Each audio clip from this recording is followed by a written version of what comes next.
Assalamu alaikum. Hope so you all are good. Today we are going to study chapter number 2 ecosystem. Ecosystem means माहौलियाती निज़ाम. हमारे माहौल में जितनी भी living और non living things होती हैं वो किसी न किसी तरह से एक दूसरे से इंटरेक्ट कर रही होती हैं, किसी न किसी तरह से एक दूसरे पर डिपेंड कर रही होती हैं. इस पूरे सिस्टम को हम इकोसिस्टम कहते हैं. मतलब इस चैप्टर में हम माहौलियाती निज़ाम के बारे में पढ़ेंगे. So let's start the lecture. If we look around we see variety of living and non living things. अगर हम अपने इर्द गिर्द देखें तो हमें बहुत सी लिविंग और नॉन लिविंग थिंग्स नज़र आएंगी. The environment can be defined as, अब इन्वायरमेंट को डिफाइन किया हुआ है, a sum of all living and non living things around an organism. किसी भी ऑर्गेनिज्म के अराउंड जितनी भी लिविंग और नॉन लिविंग थिंग्स होती हैं उनका सम या मजमुआ इन्वायरमेंट कहलाता है. The living and non living components of an environment interact with each other. Environment के जितनी भी लिविंग और नॉन लिविंग कंपोनेंट्स है वे एक दूसरे से इंटरेक्ट कर रही होती हैं, जुड़ी हुई होती हैं. Every living things live in a particular environment. हर जानदार एक पार्टिकुलर मखसूस माहौल में रहता है. फिश लिव्स इन वाटर, मछली पानी में रहती है. टाइगर लिव्स इन फॉरेस्ट, चीता जंगल में रहता है. Whereas human beings live in villages and cities, जबकि ह्यूमन बींग्स जो हैं, इंसान जो हैं, वो गाँव और शहरों में रहते हैं. The birds make nest on the trees, परिंदे दरख्तों पर घोंसले बनाते हैं. The ants live underground in nest, जबकि आंट्स चूंटियाँ जो होती हैं वो ज़मीन के नीचे रहती हैं. Do you know other animals, क्या आप और अदर एनिमल्स को और जानवरों को भी जानते हैं, that live in particular environment, जो कि मखसूस माहौल में रहते हैं. Yes we know other animals like camel live in desert and polar bear lives in snowy region. जैसे कि कैमल ऊँट जो है वो सहरा में रहता है और बर्फानी रीज जो है वो बर्फानी इलाकों में रहते हैं. Here is activity number 1, identify the environment of the animals given below. नीचे जो एनिमल्स दिए हुए हैं उनके इन्वायरमेंट को आइडेंटिफाई करना है. फर्स्ट एनिमल है फिश, जो कि कहाँ रहती है, वाटर में. सेकंड आंट्स, चूंटियाँ कहाँ रहती हैं, अंडरग्राउंड, ज़मीन के नीचे. पैरट, पैरट कहाँ रहता है, नेस्ट में, घोंसले में रहता है. Next topic is ecosystem, the living and non living components of any environment. किसी भी माहौल की लिविंग और नॉन लिविंग कंपोनेंट्स जो होते हैं वो मेक द इकोसिस्टम, वो माहौलियाती निज़ाम बनाते हैं. Various types of ecosystems are found on our earth. हमारी ज़मीन पर वेरियस टाइप्स के डिफरेंट टाइप्स के इकोसिस्टम पाए जाते हैं. फॉर एग्जांपल, मिसाल के तौर पर फॉरेस्ट, जंगल, ग्रासलैंड, घास के मैदान, ओशन, समंदर, रिवर, दरिया, पॉन्ड, झील, स्नोई एरियाज, बर्फानी इलाके एंड डेजर्ट, सहरा. For your information, the largest desert of the world, दुनिया का जो लार्जेस्ट सबसे बड़ा सहरा है इस सहारा, वो सहारा कहलाता है, which is located in the continent Africa, जो कि बर आज़म अफ्रीका में पाया जाता है. The desert found in the Mianwali and Bhakkar in Pakistan, Pakistan के शहर मियाँ वाली और भक्कर में जो सहरा पाया जाता है इसका थल, वो थल कहलाता है. And the desert located in southern parts of Punjab, और पंजाब के जो साउथर्न पार्ट्स में, जुनूबी इलाकों में जो सहरा पाया जाता है इसका चोलिस्तान, उसको हम चोलिस्तान कहते हैं. The desert located in Sindh is called Thar, और जो थर का सहरा है उसको हम थर बोलते हैं. अब यहाँ पे डिफरेंट इकोसिस्टम की पिक्चर्स शो की गई हैं, जिसमें स्नो रीजन, बर्फानी इलाके, ग्रासलैंड, घास के मैदान, डेजर्ट, सहरा, पॉन्ड, झील, ओशन, समंदर, forest, jungle. Activity number 2, enter the living things given below in their respective ecosystem. जानदार चीज़ें जो दी गई हैं उनको उनके इकोसिस्टम में राइट करना है. फर्स्ट इज ग्रास, ग्रास कहाँ पाया जाता है, ग्रास लैंड में. प्लांट, फॉरेस्ट में पाए जाते हैं. लोटस एक फ्रेश वाटर प्लांट है जो कि इसको हम पॉन्ड में राइट करेंगे. थिक शरब्स, ये डेजर्ट में पाए जाते हैं, सहरा में. स्नेक एक डेजर्ट एनिमल है, सहरा में पाया जाता है. पेंगुइन स्नोई रीजन एनिमल है, इसको हम स्नो में राइट करेंगे. पोलर बेयर भी स्नोई रीजन एनिमल है, इसको भी हम स्नो में राइट करेंगे. कैमल डेजर्ट में राइड करेंगे, सहरा में पाया जाता है. लायन, टाइगर, एलिफेंट ये सब कहाँ पाए जाते हैं, फॉरेस्ट में पाए जाते हैं. डेयर ये ग्रासलैंड एनिमल है. फिश, फ्रॉग ये पॉन्ड में पाए जाते हैं. शीप, गोट ये दोनों भी ग्रासलैंड एनिमल्स हैं. Next topic is components of ecosystem. Components mean parts, हिस्से. There are 2 components of an ecosystem. Ecosystem के 2 पार्ट्स होते हैं. First one is abiotic and second one is biotic. Abiotic components. The non-living components of an ecosystem are called abiotic components. Ecosystem के जो non-living components होते हैं, बेजान चीज़ें होती हैं, वो abiotic components कहलाती हैं. These include temperature, air, water, light and soil. ये सब abiotic components के examples हैं. Biotic components. The living components of an ecosystem are called biotic components. Ecosystem की जानदार चीज़ें, जानदार components जो होते हैं वो biotic components कहलाते हैं. The biotic components are divided into 3 groups. अब biotic components further subdivided होते हैं 3 groups से which are given below. First one is producer. The plants produce food for themselves and for animals with the help of absorbed water and sunlight. Plants जो होते हैं वो अपने लिए और एनिमल्स के लिए फूड प्रोड्यूस करते हैं किससे, अब वाटर और सनलाइट के through. That is why they are called producers, इसलिए ये प्रोड्यूसर्स कहलाते हैं. All the plant for example herbs, जड़ी बूटियाँ, क्लाइंबर्स, बेल, श्रब्स, झाड़ियाँ एंड ट्रीज, दरख्त आर प्रोड्यूसर. ये सब क्या हैं, प्रोड्यूसर्स हैं. Aquatic plants for example lotus. Aquatic plants कौन से होते हैं, पानी में पाए जाने वाले प्लांट्स को, पौधों को इक्वेटिक प्लांट्स बोलते हैं. एल्गी आर आल्सो प्रोड्यूसर्स, ये सब प्रोड्यूसर्स हैं. These are a major source of food for the aquatic animals. ये इक्वेटिक एनिमल्स पानी में पाए जाने वाले जानवरों के लिए खुराक का बड़ा जरिया है. Second group is consumer, the living things which obtain their food from other living things. वो living things जो अपनी खुराक दूसरे living things से obtain करते हैं, हासिल करते हैं, are called consumers. वो consumers कहलाते हैं. They cannot make their own food. ये अपनी खुराक खुद नहीं बना सकते. They depend on plants and other animals for their food. ये अपनी खुराक के लिए दूसरे जानवरों पे और पौधों पे डिपेंड करते हैं. All the animals are consumer. जितने भी animals हैं वो सब क्या हैं, consumers हैं. Third group is decomposer, the living things which break down the dead bodies of plants and animals. वो living things जो animals और plants की dead bodies को break down करते हैं, divide करते हैं into simple components, छोटे छोटे components में, parts में, for their food from these, अपने खुराक के लिए, are called decomposers. वो decomposers कहलाते हैं. Bacteria and fungi are main decomposers. Main decomposer कौन कौन से हैं, बैक्टीरिया और fungi. Interesting information. Corals are a part of beautiful ecosystem under sea. Corals जो होते हैं वो समंदर के नीचे पाए जाने वाले इकोसिस्टम का पार्ट होते हैं. Corals usually live in form of a colony which is called coral reef. Corals जो होते हैं वो यूजली नॉर्मली एक कॉलोनी की फॉर्म में रहते हैं, जैसे कि ह्यूमन बींग्स कॉलोनी की फॉर्म में रहते हैं, और ये कोरल रीफ कहलाती है ये colony. They are also called rain forest of the ocean. ये रेन फॉरेस्ट भी कहलाते हैं. They look like stones but actually these are animals. ये स्टोन्स की तरह नज़र आते हैं लेकिन ये एक्चुअली क्या होते हैं, एनिमल्स होते हैं. Activity number 3, observe the picture and answer the questions given below. Picture को जो साथ दी हुई है उसको ऑब्जर्व करें और उसके नीचे दिए गए आंसर्स को, क्वेश्चंस को के आंसर्स दें. First question is name few abiotic and biotic components in the environment show. जो इन्वायरमेंट आपको शो किया गया उसमें से कुछ एबियोटिक और कुछ बियोटिक कंपोनेंट्स के नेम बताने हैं. तो पहले हम एबियोटिक कंपोनेंट्स के नेम बता देते हैं. इसमें कौन कौन से हैं, वाटर, लाइट, सॉइल, ये सब क्या है, एबियोटिक कंपोनेंट्स हैं. अब बियोटिक कंपोनेंट्स कौन कौन से हैं इसमें बियोटिक कंपोनेंट्स हैं, एनिमल्स हैं, प्लांट्स हैं, और एल्गी, ये सब क्या है, बियोटिक कंपोनेंट्स हैं. Second question is in your opinion how do the abiotic and biotic components interact with one and other. आपके पॉइंट ऑफ व्यू में एबियोटिक और बियोटिक कंपोनेंट्स एक दूसरे के साथ किस तरह इंटरेक्ट करते हैं. तो इसकी एक एग्जांपल देते हैं हम कि plants make food with the help of sunlight and water. Plants जो होते हैं वो अपनी खुराक सनलाइट और वाटर के थ्रू प्रिपेयर करते हैं.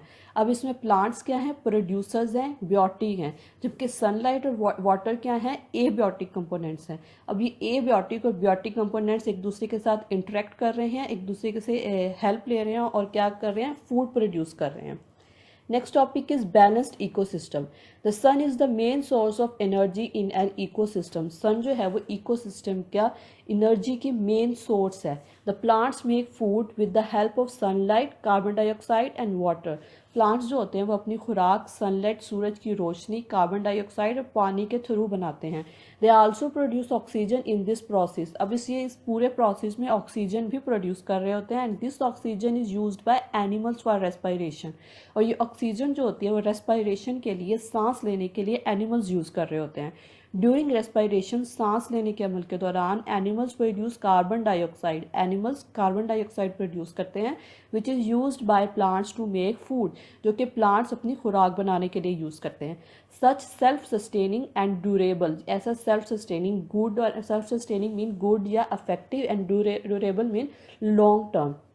ऐसा गुड, अफेक्टिव और लॉन्ग टर्म इकोसिस्टम जो है वो is called balanced ecosystem. Balanced ecosystem कहलाता है. All the living things are essential for one and other. तमाम लिविंग थिंग्स जो होती हैं वो एक दूसरे के लिए एसेंशियल होती हैं, ज़रूरी होती हैं। They affect the lives of one and other, ये एक दूसरे की लाइव्स को, ज़िंदगियों को अफेक्ट करती हैं। सम एनिमल्स बेनिफिट और हार्म वन एंड अदर, कुछ एनिमल्स जो होते हैं वो एक दूसरे के लिए बेनिफिशियल भी होते हैं और कुछ जो होते हैं वो हार्मफुल भी होते हैं। Food chain, to obtain food living things depend on one and other. Food prepare करने के लिए या हासिल करने के लिए लिविंग थिंग्स जो होती हैं वो एक दूसरे पर डिपेंड करती हैं। Plants make food with the help of sunlight and water, plants जो होती हैं वो वाटर्स और सनलाइट के थ्रू अपनी फूड प्रिपेयर करते हैं। The animals which eat plants, वो एनिमल्स जो प्लांट्स खाते हैं, पौधे खाते हैं, आर कॉल्ड हर्बीवोर्स, वो हर्बीवोर्स कहलाते हैं। For example rabbit, goat, deer, cow, ये सब क्या हैं, हर्बीवोर्स हैं। The animals which eat other animals, वो एनिमल्स जो कि दूसरे एनिमल्स को, दूसरे जानवरों को खाते हैं, आर कॉल्ड कार्निवोर्स, वो कार्निवोर्स कहलाते हैं। For example lion, tiger, crocodile and shark, ये सब कार्निवोर्स हैं। The animals which eat both plants and animals are called omnivores, वो एनिमल्स जो पौधे और जानवर दोनों खाते हैं वो ओमनीवर्स कहलाते हैं। For example man, bear, birds and crow, ये सब ओमनीवर्स हैं। नीचे एक वेन डायग्राम दी हुई है जिसके सेंटर में ओमनीवर्स को शो किया गया है जो कि प्लांट्स और एनिमल्स दोनों खाते हैं। लेफ्ट साइड पे कार्निवोर्स हैं जो कि सिर्फ एनिमल्स खाते हैं और राइट साइड पे हर्बीवोर्स हैं जो कि प्लांट्स खाते हैं। प्रोड्यूसर्स मेक फूड, प्रोड्यूसर्स जो होते हैं वो खुराक बनाते हैं which is used by herbivores, जो कि हर्बीवोर्स यूज करते हैं। The herbivores are eaten by carnivores, अब हर्बीवोर्स को कौन खाता है, कार्निवोर्स खाते हैं। These carnivores may be eaten by other carnivores, अब ये कार्निवोर्स जो होते हैं वो मे भी दूसरे कार्निवोर्स उनको खा लेते हैं। The series of eating and being eaten in an ecosystem, अब इस इकोसिस्टम में जो खाने और खाए जाने की जो एक सीरीज चल रही है इस कार्ड फूड चेन, वो फूड चेन कहलाती है। Grasshopper eats a plant, grasshopper पौधा खाता है and is eaten by rat, और खुद वो रैट का शिकार हो जाता है। The rat becomes a prey of owl, और रैट जो होता है फिर आगे आउल को, उल्लू का शिकार हो जाता है। This is an example of food chain, और ये फूड चेन की एग्जाम्पल है। इस सिंपल फूड चेन को अब ड्रॉ करके भी दिखाया गया नीचे। Links of food chain, food chain के links. A food chain consist of 3 links, एक फूड चेन 3 लिंक्स पे कंसिस्ट होती है, मुश्तमिल होती है। First one, in any food chain the first living thing is a producer, किसी भी फूड चेन में जो पहला लिविंग थिंग होता है वो प्रोड्यूसर होता है। फॉर एग्जाम्पल प्लांट या algae.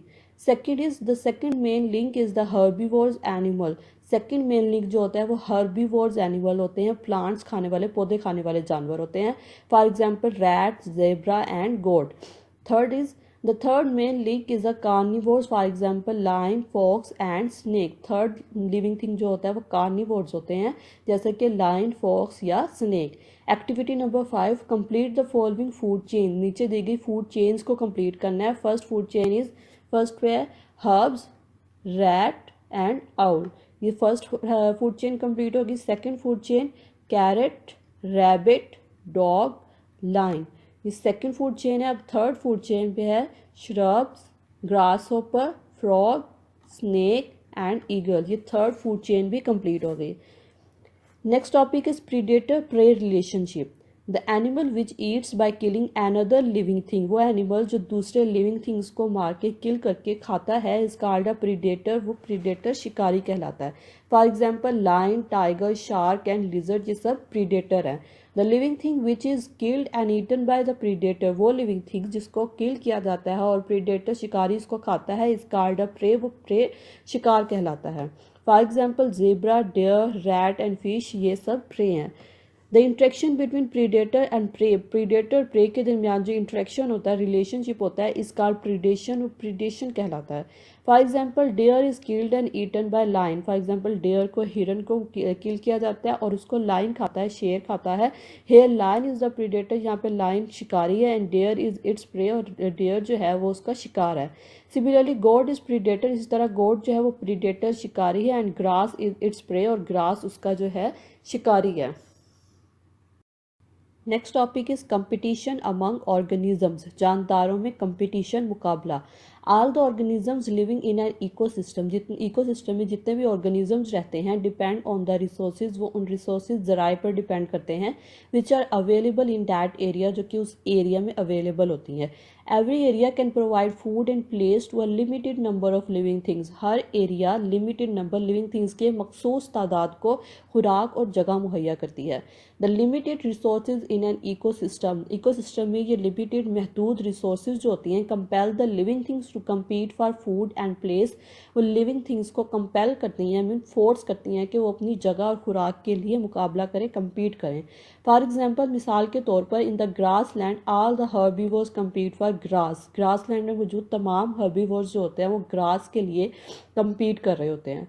Impacts of human actions on food chain in an ecosystem, ecosystem में मौजूद फूड चेन पर इंसानी सरगर्मियों के असरात। इन द एशियन टाइम्स, पुराने वक्तों में human actions had little impact on the environment, इंसानी सरगर्मियों का माहौल पर बहुत कम असरात थे। नाउ अ डेज, आजकल there are very visible impacts of human beings on environment, इंसानों के माहौल पर बहुत वाज़ेह असरात नज़र आते हैं। After the increase in the population, आबादी में इंक्रीज़ के बाद, इजाफे के बाद, ह्यूमन्स इस्टेब्लिश सिटीज़, इंसानों ने सिटीज़ बनाना शुरू कर दी, शहर बनाना शुरू कर दिए। फॉर दिस पर्पज़, इस मकसद के लिए दे कट फॉरेस्ट, उन्होंने जंगलात कटाई की। बिल्ड रोड्स एंड फैक्ट्रीज, फैक्ट्रियाँ और रोड सड़कें बनाई। These actions polluted the environment and water resources, इन सरगर्मियों ने पानी के ज़राए और माहौल को पोल्यूट किया, ख़राब कर दिया, गंदा कर दिया। Human beings did irreversible damage to the ecosystem of the land and ocean, इंसानों ने ज़मीन और समंदर के इकोसिस्टम का माहौलियाती निज़ाम को काफ़ी हद तक डैमेज किया है। इरिवर्सिबल डैमेज मीन्स ऐसी तबाही जिसका कोई हम इजीली फुलफिल नहीं कर सकते। The cutting of forest destroy the habitats of wild life, जंगलात की कटाई ने जंगली हयात की, जंगली जानवरों के रिहाइश गाहों को तबाह कर दिया। Human beings also started unnecessary hunting of animals, इंसानों ने जानवरों की गैर ज़रूरी शिकार भी शुरू कर दिया। Because of all such activities of human beings, इंसानों की इस तमाम सरगर्मियों की वजह से many wild organisms have become extinct, बहुत से जंगली जानदार जो हैं वो नापैद हो चुके हैं। And many others have become endangered, और बहुत से अदर क्या हैं, नायाब हो रहे हैं।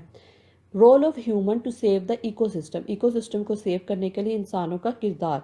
Humans have done irreversible damage to the environment, इंसानों ने माहौल को काफ़ी हद तक नुकसान पहुंचाया है, but they are trying to save the ecosystem as well, लेकिन ये इकोसिस्टम को सेव करने की भी कोशिश कर रहे हैं। Do you know what they are doing, क्या आप जानते हैं कि ये क्या कर रहे हैं? Here are the 3 points. First point is wildlife parks have been made to save the habitats of living things, अब लिविंग थिंग्स की हैबिटेट्स को, रिहाइश गाहों को सेव करने के लिए वाइल्ड लाइफ पार्क्स बनाए उन्होंने। For example, Margalla national park, ये एक wildlife human made wildlife park है। Second is tree plantation is being done, tree plantation मतलब दरख्त लगाए गए। And artificial forest are being created to provide the natural habitat to living things, और living things को natural habitat, रिहाइश गाहें provide करने के लिए उन्होंने आर्टिफिशियल फॉरेस्ट में मसनूई जंगलात भी बनाए।